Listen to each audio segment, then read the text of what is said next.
bendición y qué privilegio acompañarlos el día de hoy con este cierre de serie y ha sido una serie realmente importante. Yo creo que es una serie de arranque de año que ha sido de gran bendición por lo que ha sembrado en nuestros corazones y esta serie de King yo creo que ha marcado mi vida y ha determinado lo que viene en este año, porque sabemos que este es un año de un mejor futuro y hemos aprendido con esta colección de enseñanzas del rey, el reino y sus hijos. Hemos aprendido cómo cuando llega el rey, llega el reino y llega la bendición.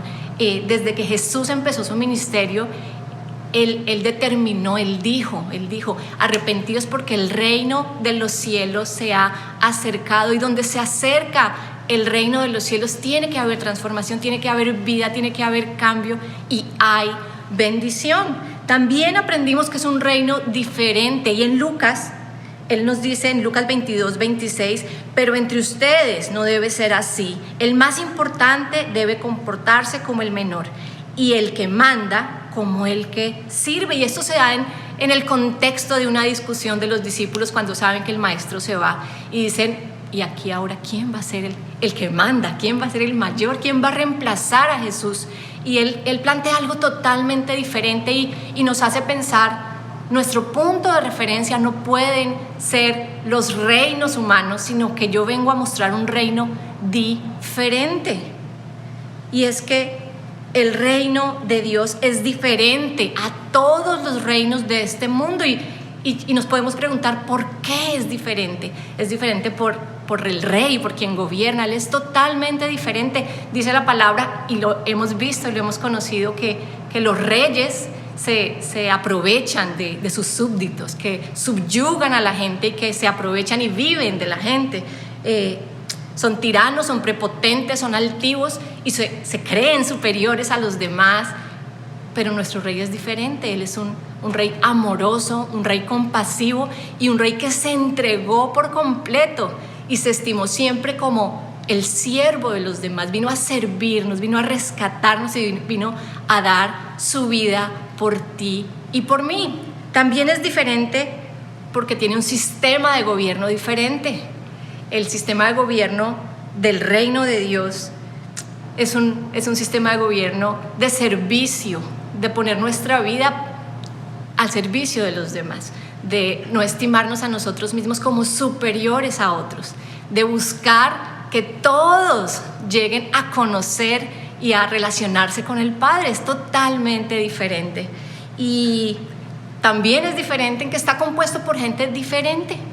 Cuando pensamos, por ejemplo, en las monarquías que conocemos, y aún en años atrás, porque digamos que las monarquías para sobrevivir se han ido modernizando, pero si pensamos, por allá nos vamos a 1900 y acabemos 1900, a 1980, 1990, y vemos como esa transición de la monarquía.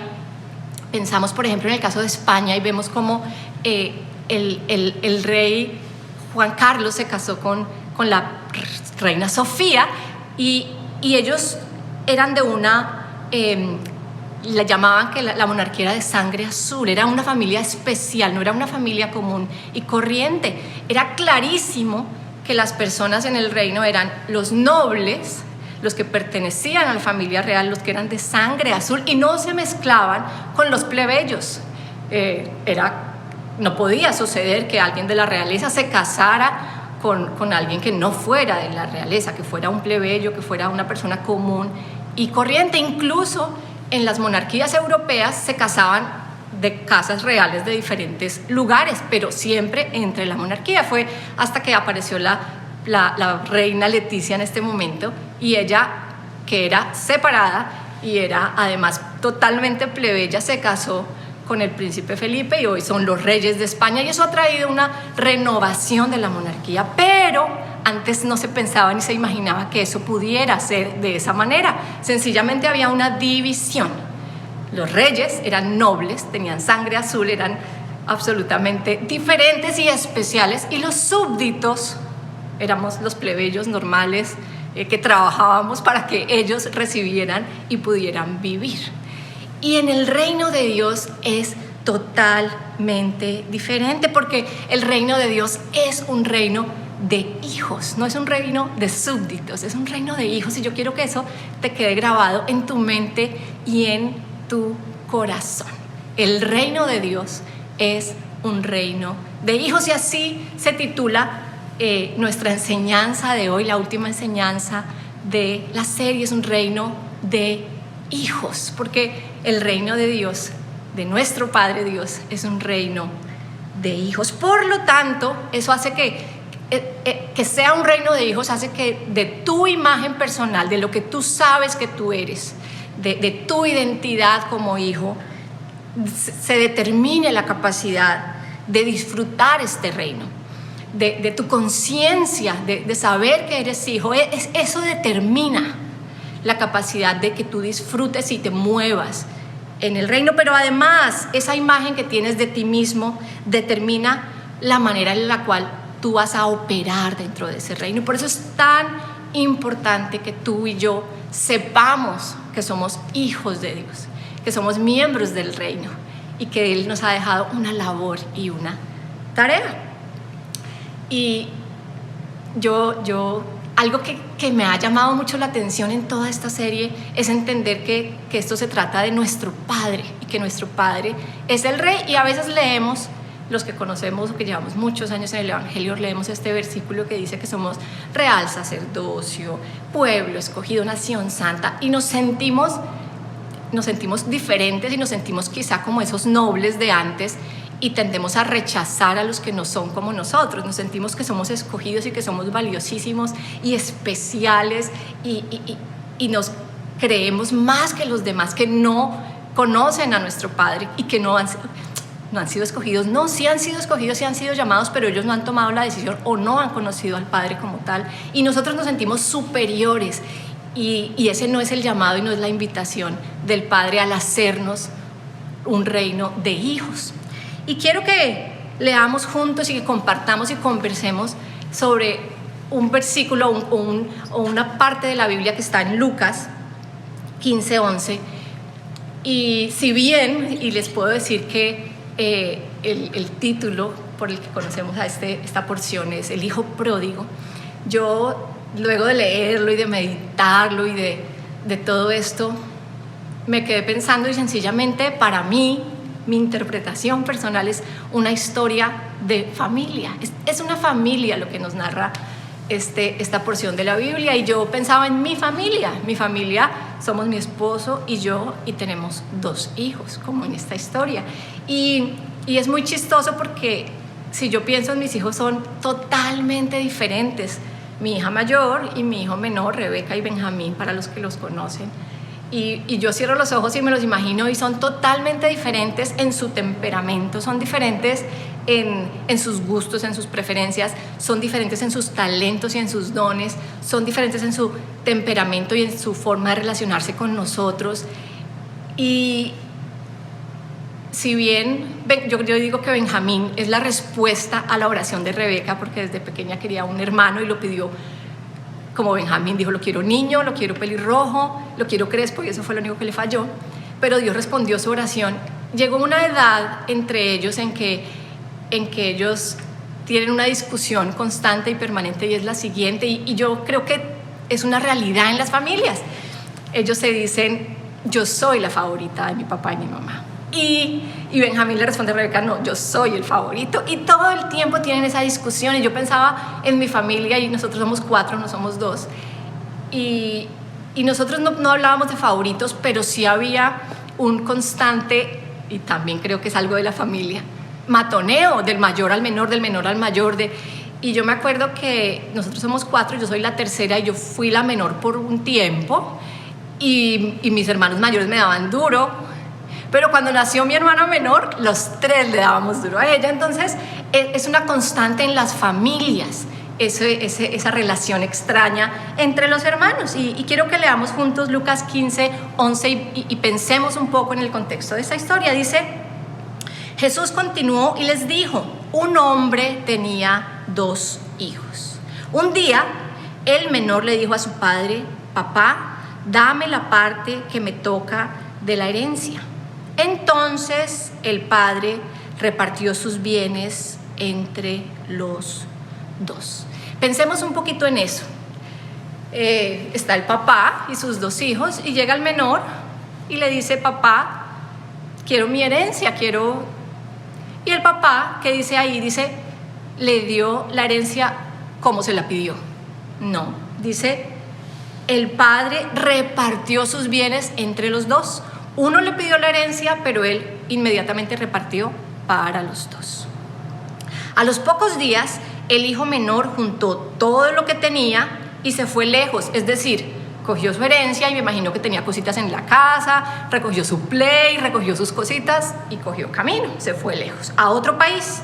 Allí vivió desordenadamente y desperdició su herencia. ¿Qué quiere decir esto? Pues se la tomó, se la comió, se la bailó, pero esa herencia se desapareció. Cuando ya lo había gastado todo, la comida empezó a faltar en ese país y él comenzó a pasar hambre. Entonces fue y consiguió trabajo con un ciudadano del lugar que lo mandó a los campos a cuidar a sus cerdos.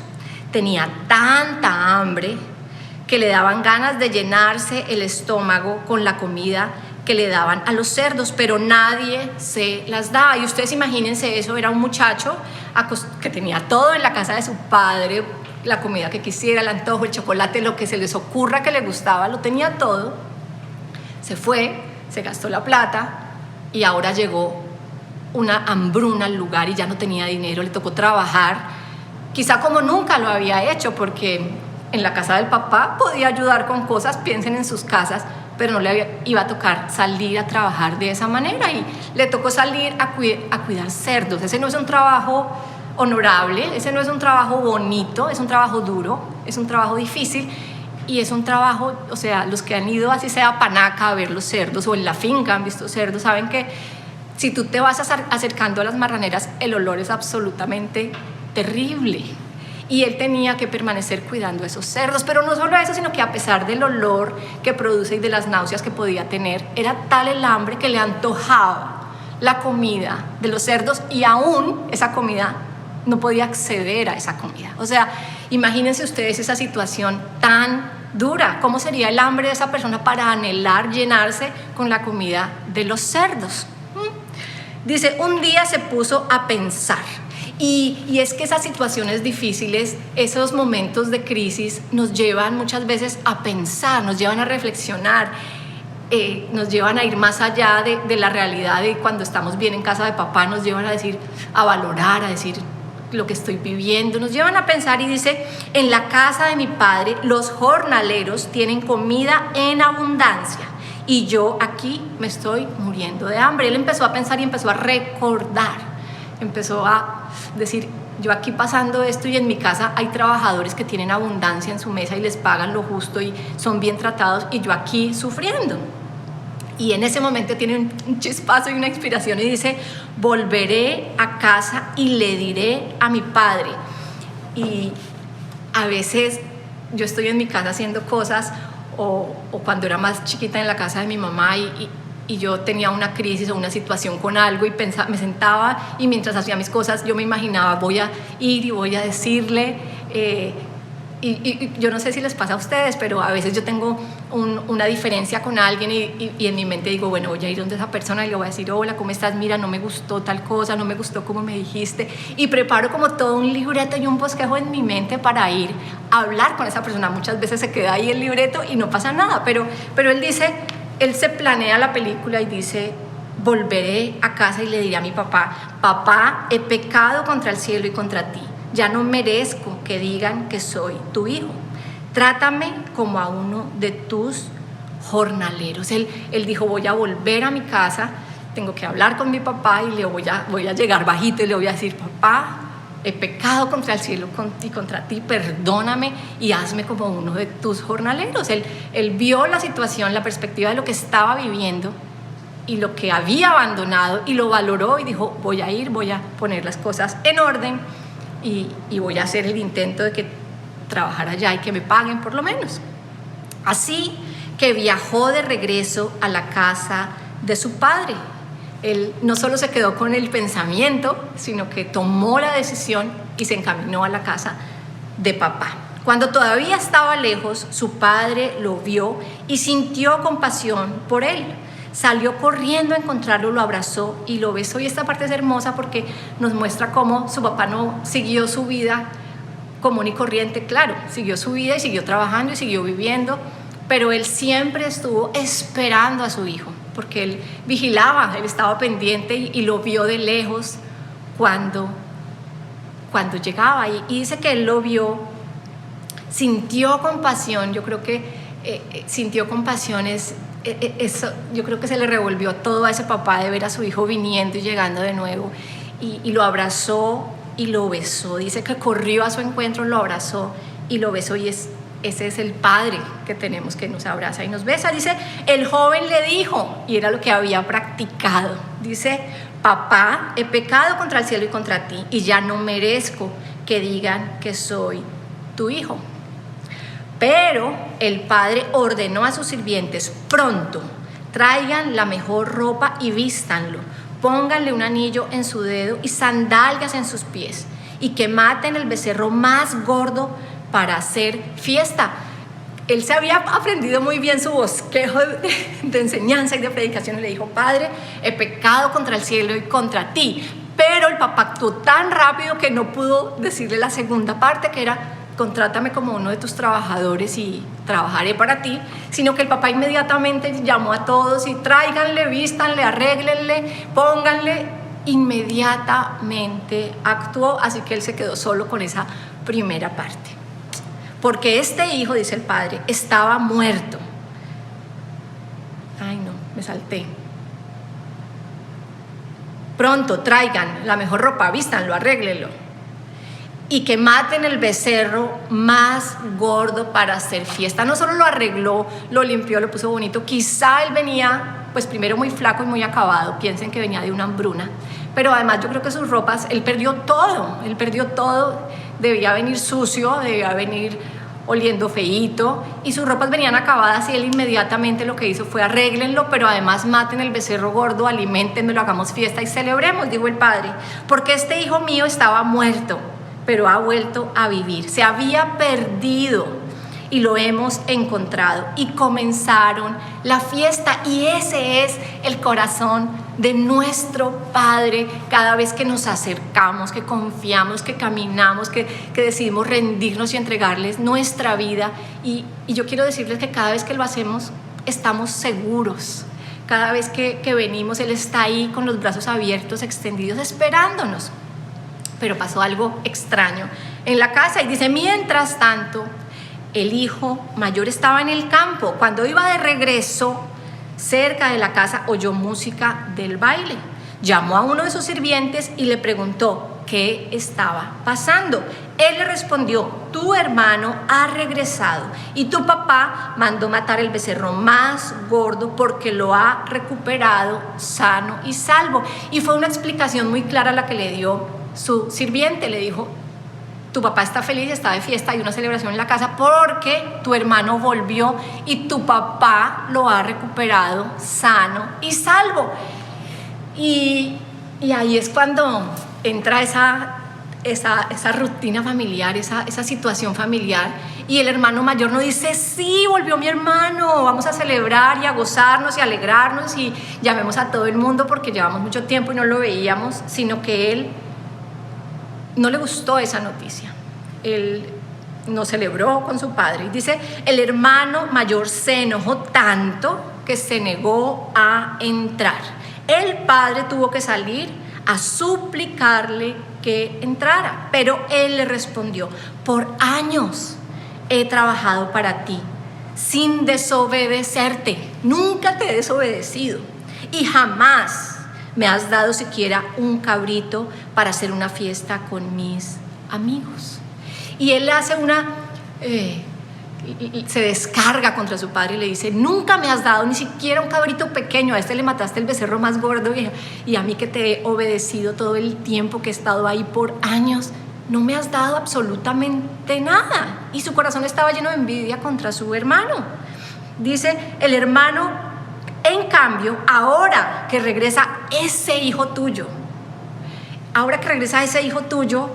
que ha malgastado tu dinero con prostitutas, mandas matar el becerro más gordo para él. Y miren cómo es el hermano. No sé si en la primera parte no menciona nada de prostitutas, pero yo no sé si él estaba enterado de las andanzas de su hermano y lo estaba chequeando desde lejos y se había enterado que había gastado parte de sus recursos en esto. Pero él inmediatamente saca a relucir todo el pasado de su hermano. Él mete el dedo en la llaga y dice, mira, este sinvergüenza de mi hermano menor, y tú vienes a hacerle fiesta, y en cambio yo, no has visto mi comportamiento, no has visto mi conducta, no has visto lo bien que me he portado contigo. Y el padre le responde, hijo mío, tú siempre estás conmigo y todo lo que tengo es tuyo. Y yo quiero que recordemos antes que cuando el padre dividió la herencia, se la dio a él pequeño, pero también se la dio al grande. Pero él ni siquiera eso lo tenía en mente. Pero teníamos que hacer fiesta y alegrarnos, pues tu hermano estaba muerto y ha vuelto a la vida. Se había perdido y lo hemos encontrado. Y esta historia a mí me habla de un papá que es el mismo papá para los dos, pero algo pasó en su mente y en su corazón, y los dos crecieron con el mismo papá, pero los dos lo ven de manera diferente. El hijo menor lo ve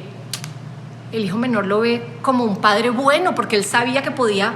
Cuando volvió en sí, vio la necesidad, dijo, yo sé que yo tengo un lugar en casa de mi padre, así sea como trabajador, pero allá me reciben.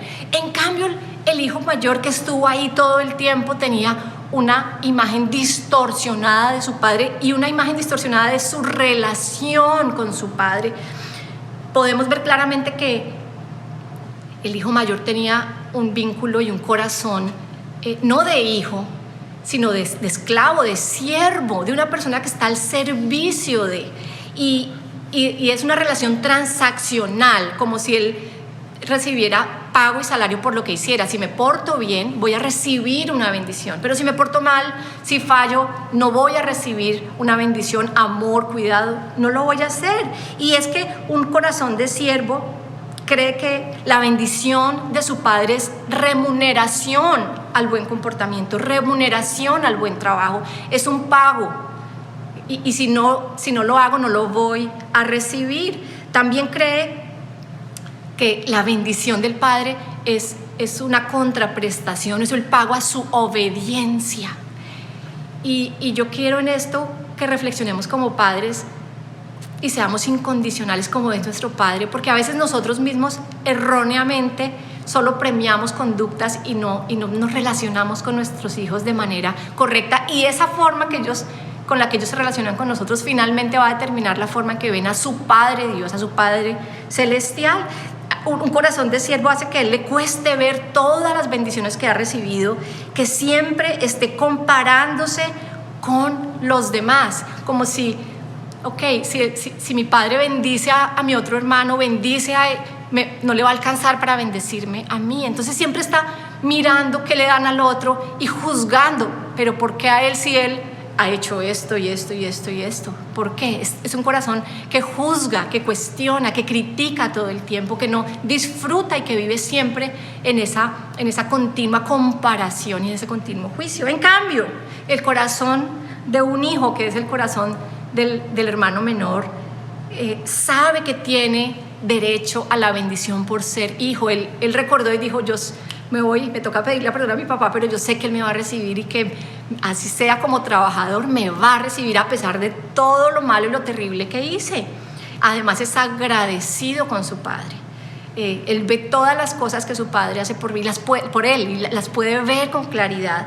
Disfruta cuando Dios bendice a otros, porque entiende que no es el único y que hay otros que deben ser también receptores de la bendición del Padre, y tiende a ver siempre lo bueno de los demás. Y tú y yo somos parte de un reino de hijos, no de siervos, no de esclavos, no de trabajadores. Somos hijos.